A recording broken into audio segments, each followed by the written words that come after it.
مرحبا حبايب، ان شاء الله الكل بألف خير. وياكم علي. اليوم عندنا طريقة عمل عصير الموز.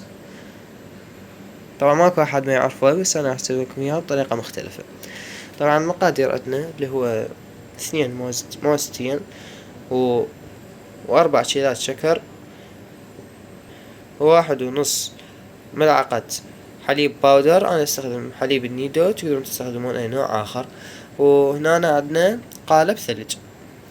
طبعا راح احط المقادير بالخلاط وارجع لكم، واتمنى انه يعجبكم، لانه انا متأكد راح يعجبكم مثل ما عجبكم عصير البطيخ، لانه هواية من المتابعين علقوا لي بعصير البطيخ وهواي عجبهم، وهواي صارت مشاهدات، وانا اشكركم على هذا الدعم.